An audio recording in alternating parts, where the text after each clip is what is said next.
सबसे पहले मैं पूरी धाम के अंदर आया हूं, महाप्रभु जगन्नाथ की भूमि पर आया हूं। देश के करोड़ों भारतीय जनता पार्टी के कार्यकर्ताओं की ओर से महाप्रभु के चरणों में वंदन कर कर मैं मेरी बात को शुरू करना चाहता हूं। मैं राम विचार नेताम जी को बधाई देना चाहता हूं कि उन्होंने अनुसूचित जनजाति सम्मेलन के लिए ओडिशा को चुना है, क्योंकि अनुसूचित जनजाति के सम्मेलन के लिए ओडिशा से उपयुक्त और कोई जगह हो ही नहीं सकती। ये ओडिशा की जगह का चयन बहुत अच्छे तरीके से उन्होंने किया है। मित्रों, जब महाप्रभु जगन्नाथ उन्होंने नील माधव का स्वरूप लिया, तब विश्वा बसु के आदिवासी राजा ने ही महाप्रभु जगन्नाथ की सेवा कर कर पूजन अर्चन करने की शुरुआत की। महाप्रभु जगन्नाथ गरीबों का देवता है, पूरे जग का देवता है, और ओडिशा से लेकर गुजरात तक महाप्रभु के आशीर्वाद के लिए करोड़ों करोड़ों लोग लालायित रहते हैं। इस भूमि पर ये आदिवासी सम्मेलन कर कर आप सबको भी महाप्रभु के दर्शन करने का उन्होंने एक मौका दिया है। मित्रों, ये जो पावन भूमि है, ये ओडिशा की भूमि पर बसी हुई, और आज यहां देश भर से जनजाति समाज के भाई बहन आए हुए। मित्रों, आज 2019 के फरवरी में है, हम मई में फिर से सरकार बननी। देश की जनता को ये फैसला करना है कि अगले 5 साल के लिए इस देश का शासन किस व्यक्ति के पास होगा, किस पार्टी के पास होगा। और मित्रों, जहां तक अनुसूचित जनजाति का सवाल है, भारतीय जनता पार्टी के पास देश में सबसे ज्यादा सांसद 32 सांसद अनुसूचित जनजाति के भारतीय जनता पार्टी के पास। अनुसूचित जनजाति की 47 सीटें हैं, उसमें से 28 सीटें भारतीय जनता पार्टी जीती, और 4 सीटें ऐसी है जहां हमने सामान्य सीट पर जनजाति का कार्यकर्ता लड़ाया, अकेली एक भारतीय जनता पार्टी ने लड़ाया, और वो जीतकर आज आपका प्रतिनिधित्व संसद के अंदर कर रहा है। राज्यसभा के अंदर भी कोई आरक्षण नहीं होता, वहां पर भी 4 अनुसूचित जनजाति के सदस्य बनाने का काम ये भारतीय जनता पार्टी की सरकार ने किया। अनुसूचित जनजाति का सम्मान कर कर 5 मंत्री बनाए। अरुणाचल और आसाम जैसे 2 बड़े राज्यों के अंदर ट्राइबल को मुख्यमंत्री बनाने का काम ये भारतीय जनता पार्टी ने किया है। हमारे वरिष्ठ नेता, ओडिशा के ही वरिष्ठ नेता जुएल भाई यहां पर बैठे हैं। वो आदिवासी कल्याण का काम देखते हैं, ये मंत्रालय को देखते हैं, और 24 घंटा मोदी जी का साथ लेकर पूरे देश के आदिवासियों के कल्याण की चिंता करने का काम जुएल भाई करते हैं, जो हमारे ओडिशा के नेता हैं। मगर जुएल भाई ये अनुसूचित जनजाति डिपार्टमेंट संभाल रहे हैं, वो बनाया किसने बनाया भाइयों? 70 साल तक भारतीय जनता पार्टी की ये पूरी पहली बहुमत की सरकार आई है। इसके पहले अटल जी की सरकार आई थी।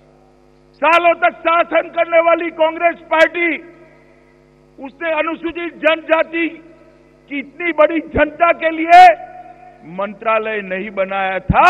ये मंत्रालय बनाने का काम भारतीय जनता पार्टी के नेता अटल बिहारी वाजपेयी ने किया।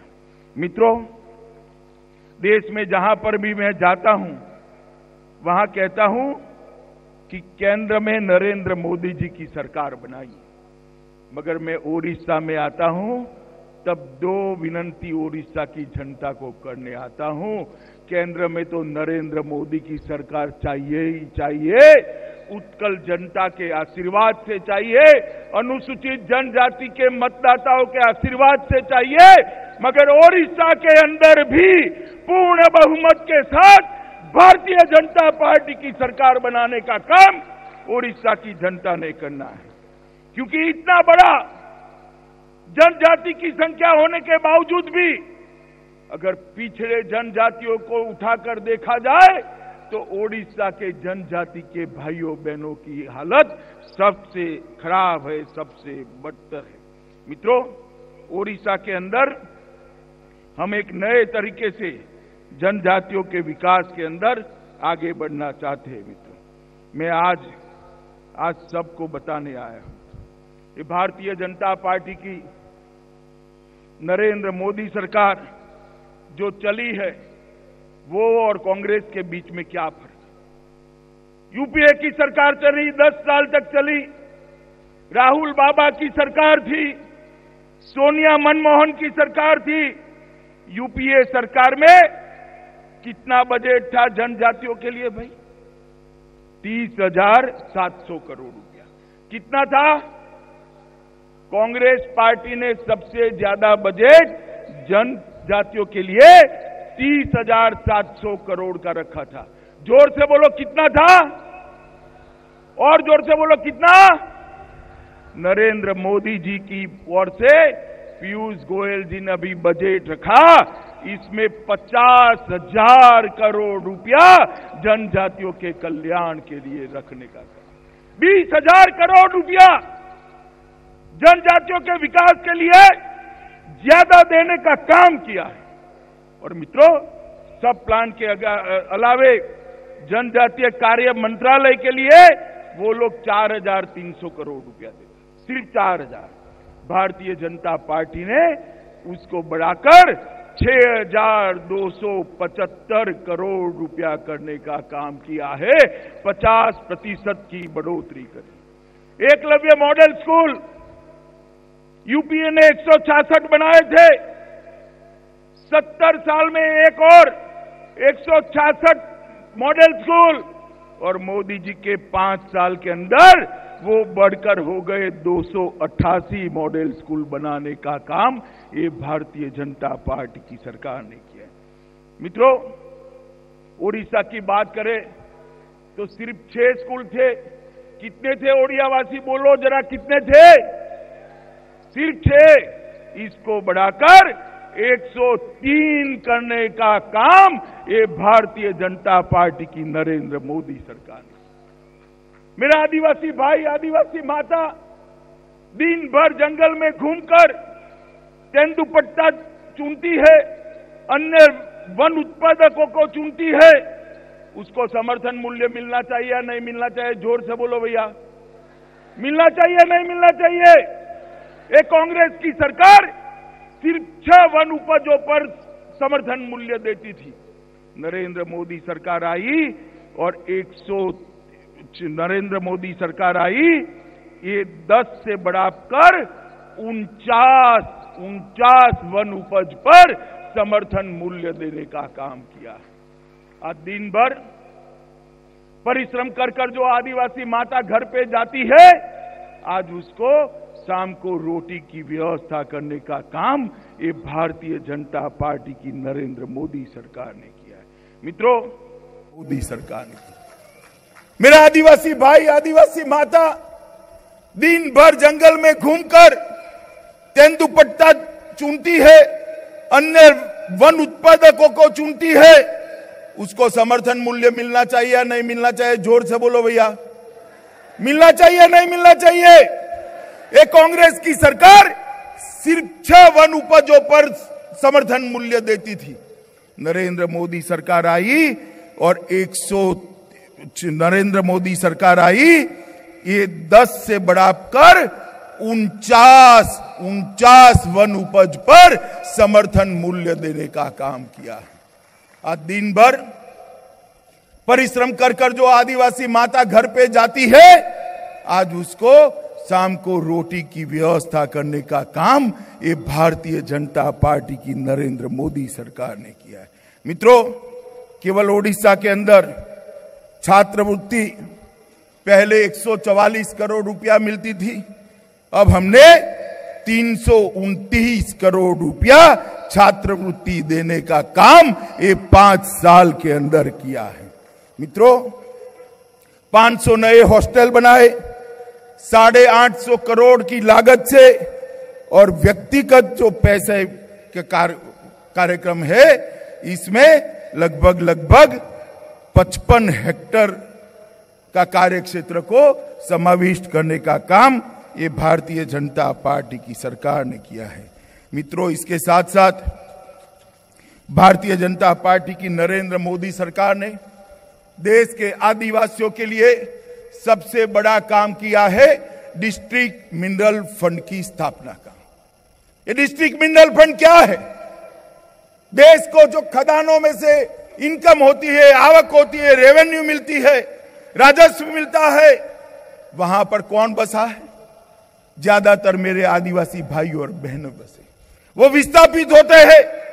उनकी वेदना, उनके पिछड़ेपन को समझकर मोदी जी ने वो राजस्व में से एक बड़ा हिस्सा डीएमएफ को, डिस्ट्रिक्ट मिनरल फंड को दिया, और देश भर के अंदर 9000 करोड़ रुपए का डिस्ट्रिक्ट मिनरल फंड आज आदिवासी भाइयों बहनों के कल्याण के लिए किया है। आजादी के लड़ाकों ने जो बलिदान दिया है उसको किसी ने याद नहीं किया था।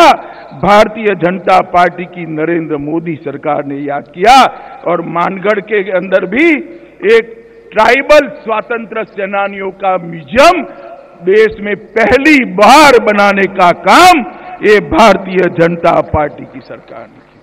मित्रों, ओडिशा के अंदर आदिवासी जनजातियों की जो हालत है इसके लिए मुझे कुछ कहना नहीं। ओडिशा के अंदर, इस महान उत्कल प्रदेश के अंदर आदिवासी भाइयों की हालत दाना मांझी की स्थिति से दुनिया के सामने स्पष्ट हो गई। शर्म आनी चाहिए मुख्यमंत्री को। एक आदिवासी भाई को अपनी पत्नी का शव कंधे पर रखकर घर पर जाना पड़ता है। इतनी व्यवस्था नहीं कर सकते कि एक ट्राइबल मां की, अनुसूचित जाति जनजाति की मां की अग्नि संस्कार की व्यवस्था अगर इस सरकार नहीं कर सकती है तो उसको सत्ता पर रहने का अधिकार नहीं है। मित्रों, सत्ता पर रहने का अधिकार नहीं। प्रायोरिटी क्या है आपकी? आपकी प्रायोरिटी क्या है? देश के पिछड़े हुए, सबसे पिछड़े हुए समाज के माता के अग्नि संस्कार का भी प्रबंध नहीं कर सकते हो तो आपको ओडिशा पर शासन करने का कोई अधिकार नहीं है। तत्काल आपने इस शासन को छोड़ देना चाहिए। मित्रों, भारतीय जनता पार्टी की जो सरकार है वो सरकार ओडिशा के विकास के लिए काफी काम की है, परंतु ये नीचे तक नहीं पहुंचते। भारतीय जनता पार्टी ओडिशा ने अभी एक अभियान चलाया, जवाब मांगूची ओडिशा। जवाब देना चाहिए या नहीं देना चाहिए? जरा जोर से बोलो, जवाब देना चाहिए या नहीं देना चाहिए? ये नवीन बाबू को उम्र की असर है, कान में सुनाई नहीं पड़ता। जोर से बोलो, जवाब देना चाहिए या नहीं देना चाहिए? मित्रों, आज भी ओडिशा का युवा पलायन कर रहा है। पूरे देश को समृद्ध कर सके इतनी खनिज संपदा ये ओडिशा की उत्कल भूमि की जमीन के अंदर है, मगर उत्कल भूमि क्यों समृद्ध नहीं होती है? क्योंकि यहां एक ऐसा मुख्यमंत्री नहीं है जिसको राज चलाना आता है। मुझे एक व्यक्ति ने कहा कि भाई ओडिशा के लोग कितना भी चिल्लाते हैं, नवीन बापू स्थित प्रज्ञ रहते हैं, उनको सुनाई नहीं देता है। मैंने बोला ऐसा क्यों है भाई, देखने में तो भले भाले लगते हैं। उसने कहा कि ओडिया भाषा ही उनको समझ में नहीं आती है और वे ओडिया में बोलते हैं। मित्रों, मेरी आपसे एक विनती जरूर है, बाकी जो करिए करिए, उत्कल भाषा को, ओडिया भाषा को बोल सके ऐसा मुख्यमंत्री इस बार ये उत्कल प्रदेश को जरूर दीजिए। ये ओडिया भाषा के सम्मान का सवाल है। राज्य के मुख्यमंत्री अगर ओडिया भाषा नहीं बोल सकते तो शासन करने का क्या अधिकार?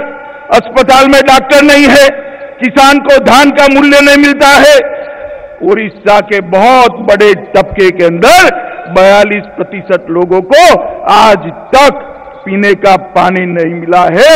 ये महाप्रभु जगन्नाथ का रत्न भंडार भी सुरक्षित नहीं रहा है मित्रों, रत्न भंडार भी सुरक्षित। मैं नवीन बाबू को कहना चाहता हूं कि महाप्रभु जगन्नाथ का रत्न भंडार, ये महाप्रभु जगन्नाथ का रत्न भंडार नहीं है, ये तो जगत का नाथ है। पूरे भारत की समृद्धि वो रत्न भंडार के अंदर पड़ी है। इसकी सुरक्षा आपके जिम्मे थी। क्यों घपला हुआ, क्यों घोटाला हुआ, हिसाब क्यों नहीं दिया जाता है? और हम मांगते हैं हिसाब महाप्रभु जगन्नाथ के रत्न भंडार का। ये उत्कल प्रदेश की जनता हिसाब मांगती है, मगर वो नहीं देते। मित्रों, अभी अभी मोदी जी ने एक बजट दिया और बजट के अंदर प्रधानमंत्री जी ने इस देश के किसान को, छोटे और सीमांत किसान, ज्यादातर ट्राइबल किसान छोटे और सीमांत किसान है, उनको 6,000 रुपया सालाना मदद करने की सीधी मदद, कोई बिचौलिया नहीं, सीधा आपके बैंक अकाउंट में आएगा, इसकी घोषणा करी है। ये बहुत बड़ी घोषणा है। कांग्रेस तो अध्यक्ष उसका मखौल उड़ाते हैं कि हम तो ऋण माफ करना चाहते थे। मैं बताना चाहता हूं भाइयों बहनों, आपको, पूरे देश से आप आए हो, कांग्रेस सरकार ने 2009 के अंदर किसानों का ऋण माफ किया। कितना 1000 करोड़, कितना 1000 करोड़ किया? 57,000 करोड़। कितना, जरा बोलो भाई, जोर से बोलो, कितना? 10 साल में एक बार 57,000 करोड़ रुपया माफ किया। कितने किसानों को मिला? सिर्फ 3 करोड़ किसानों को। मोदी जी 6,000 रुपया भेज रहे हैं, 12 करोड़ किसानों को मिलेगा और 75,000 करोड़ रुपया मोदी जी भेजने वाले हैं। 75,000 करोड़। आपने सिर्फ 57,000 करोड़ रुपया दिया, हम 75,000 करोड़ देंगे। आपने 10 साल में 57,000 करोड़ रुपया दिया, 10 साल में हम 7.5 लाख करोड़ रुपया किसानों को देने वाले हैं। 7.5 लाख करोड़। ये योजना राहुल बाबा को समझ नहीं आती है। वो किसानी की बात करते, उनको ये भी मालूम नहीं है कि रबी का फसल कौन सा है और खरीफ का फसल कौन सा है, वो भी मालूम नहीं। वो बात करते हैं किसानी की। अरे राहुल बाबा, ये जो सहायता है एक बात के लिए नहीं है, हर साल ये सहायता ये छोटे किसानों को देने की योजना मोदी जी लेकर आए। 5 लाख तक का सारा इनकम, जो नौकरी करने वाले मेरे अनुसूचित जाति के भाई बहन है, 5 लाख तक की सारी इनकम टैक्स से फ्री करने का काम ये भारतीय जनता पार्टी की सरकार ने किया है। मित्रों, उड़ीसा के बहुत सारे लोग मेरे गुजरात में भी हैं, महाराष्ट्र में भी हैं, कर्नाटक में भी हैं, हरियाणा में भी हैं। ये सारे असंगठित मजदूरों को 60 साल के बाद 3,000 रुपये का पेंशन नरेंद्र मोदी सरकार देने वाली है। पूरा जीवन पसीना बहाकर मां भारती के विकास के लिए, देश के विकास के लिए, देश को समृद्ध करने के लिए, जो अनुसूचित जाति का भाई, जो कोई भी मजदूर भाई पसीना बहाता है, उसको अपने बुढ़ापे के सम्मान के लिए हर महीना 3,000 रुपया देने का काम ये भारतीय जनता पार्टी की सरकार। बहुत बड़ा कोस्टल एरिया है, दरिया का छोर है, यहां बहुत सारे मछुआरे भाई बहन रहते हैं। मोदी जी ने ट्राइबल मंत्रालय तो बनाया था, हमारी एनडीए की सरकार ने, अटल जी ने, अब मोदी जी ने मछुआरों के लिए भी अलग से एक मंत्रालय बनाकर ओडिशा जैसे प्रदेश के कल्याण के लिए बहुत सारा काम किया है। मित्रों, नरेंद्र मोदी सरकार ये सारे काम लेकर आई। मैं संसद में देख रहा था, सारे लोग, सारे जनप्रतिनिधि उत्साह से बेंच थपथपा रहे थे, क्योंकि सबको अच्छा लगता था। किसान को 6,000 मिला, मजदूर को 3,000 मिला, मगर राहुल गांधी का चेहरा इतना लटका हुआ था कि उनके चेहरे पर कोई उत्साह नहीं था, क्योंकि उनको लगा कि इसके साथ तो हमारी जीतने की संभावनाएं समाप्त हो गई। अरे राहुल बाबा, गरीब को कुछ मिलता है, कम से कम दिखावे के लिए तो मेज थपथपा देते, हंस लेते, जरा तनिक हंस लेते, देश के गरीब को मालूम पड़ता। मगर अच्छा ही हुआ, जो आपके मन में भाव था वो उजागर हो गया कि किसानों के भले के साथ कांग्रेस नहीं है, मछुआरों के भले के साथ कांग्रेस नहीं है, अनुसूचित जाति के, जनजाति के लोगों के, भाइयों बहनों के भले के साथ कांग्रेस पार्टी नहीं है। मित्रों, मैं भी नवीन बाबू का जवाब मांगना चाहता हूं। मांगना चाहिए या नहीं मांगना चाहिए? जोर से बोलो, मांगना चाहिए नहीं मांगना चाहिए? ये नवीन बाबू की जो पार्टी है, कांग्रेस की बी टीम है, या तो कांग्रेस बी टीम है या तो वो बी टीम है। एक सिक्के की दो बाजू है। क्यों पूछो? बताऊं मैं? बताओ, मुझे बताओ, कांग्रेस का इतना लंबा समय शासन रहा, उड़ीसा का विकास हुआ था क्या? जरा जोर से बोलो, हुआ था? नवीन बाबू का भी 19 साल हो गया, उड़ीसा का विकास हुआ है? तो विकास तो ये भी नहीं करते हैं, वो भी नहीं करते हैं। एक मौका भारतीय जनता पार्टी को दो, हम ओडिशा को देश का सबसे समृद्ध राज्य बनाकर देंगे। मोदी जी के नेतृत्व में ओडिशा के अंदर विपुल संभावनाएं पड़ी है, उसको लेकर भारतीय जनता पार्टी आगे बढ़ेगी और मोदी जी ओडिशा के विकास के लिए कटिबद्ध है। कांग्रेस की सरकार थी, सोनिया मनमोहन की सरकार थी, 10 साल तक उन्होंने शासन किया। ओडिशा के विकास के लिए 79,000 करोड़ रुपया दिया था। 1,000 मैं जोड़ देता हूं, 80,000। कितना हुआ भाई? जोर से बोलो, कितना दिया? नरेंद्र मोदी की सरकार आई और ओडिशा को 80,000 करोड़ की जगह 2,11,000 करोड़ रुपया की सहायता दी। और इसके अलावे ढेर सारे और फंड दिया।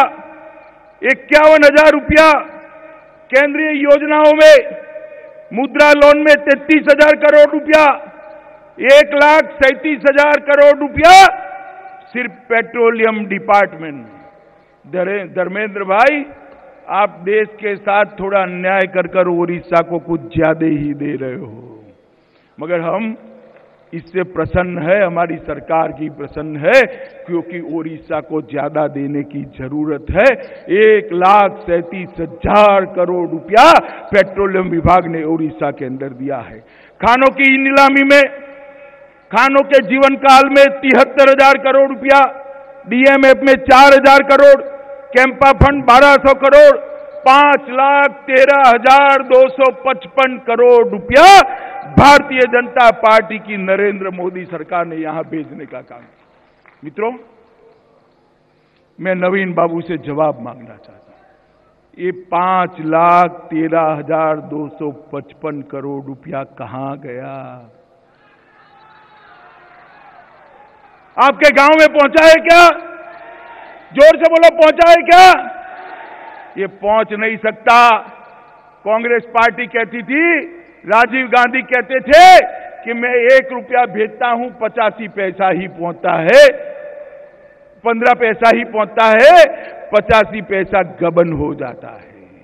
मोदी जी जो पैसा भेज रहे हैं वो नीचे तक नहीं पहुंचता है। मोदी जी ने इसीलिए डीबीटी चालू किया है, डायरेक्ट बेनिफिट ट्रांसफर योजना। हमारा डीबीटी क्या है?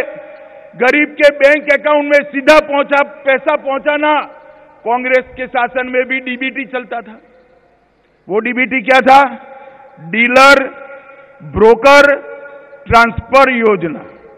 दलालों के और दल्लों के अकाउंट में पैसा ट्रांसफर होता था, हमारे डीबीटी में गरीब के अकाउंट में पैसा ट्रांसफर होता है। मित्रों, मोदी जी जो पैसा भेजते हैं वो हम सीधा यहां पर भेजते हैं। मैं अभी कुछ दिन पहले ही ओडिशा आया था। उड़ीसा आया तो मैंने 5,13,000 करोड़ का हिसाब किया। फिर भी बीजेडी के लोगों ने मुझे पूछा, मोदी जी ने क्या किया, हिसाब दो। मुझे नवीन बाबू को हिसाब देने की जरूरत नहीं है भैया। आप कौन होते हो हमारे हिसाब मांगने वाला? मगर उत्कल जनता को, ओडिशा की जनता को जरूर हिसाब देना चाहिए। देना चाहिए या नहीं देना चाहिए भाई? ये हमारी पार्टी की परंपरा है। मैं उत्कल जनता को हिसाब देने आया हूं। 5,13,000 करोड़ के साथ साथ मोदी जी ने 129 योजनाएं चालू करी है और इसके सबसे ज्यादा फायदा अगर किसी को मिला है तो मेरे अनुसूचित जनजाति के भाइयों बहनों को फायदा मिला है। मैं योजना के नाम बोलता हूं। सूरत ढलने आया है। आपको लगे मोदी जी ढंग से काम कर रहे हैं तो ताली बजाकर रोक लेना। जोर से बोलूं योजनाएं, बोलूं जोर से, जरा ध्यान से सुनो। प्रधानमंत्री जनधन योजना, प्रधानमंत्री आवास योजना, सुकन्या समृद्धि योजना, मुद्रा बैंक योजना, जीवन ज्योति बीमा योजना, सुरक्षा बीमा योजना, अटल पेंशन योजना, आदर्श ग्राम योजना, फसल बीमा योजना। अरे भैया अभी 12 तक पहुंचा हूं, आपने मुझे रोक लिया। ऐसी 129 योजनाएं भारतीय जनता पार्टी की सरकार ने चालू की है, मगर ये नवीन बाबू की सरकार है जो ओडिया जनता के साथ नहीं पहुंची। एक योजना का मैं जरूर उदाहरण देना चाहता हूं।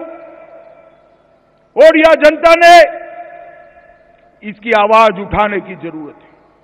देश के प्रधानमंत्री ने 10 करोड़ गरीब परिवार और 50 करोड़ गरीब नागरिकों के लिए आयुष्मान भारत योजना चालू की।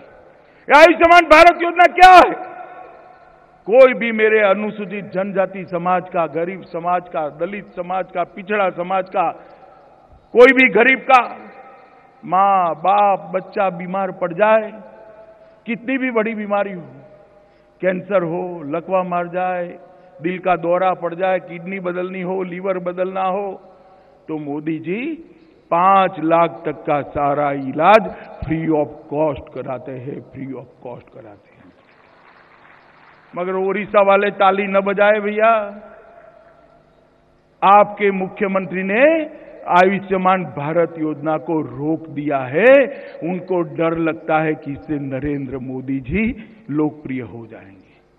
भैया हमारा नाम निकाल देना, निकालना है तो हमारा नाम निकाल दो, मगर ओडिशा की गरीब जनता को क्यों दुखी कर रहे हो?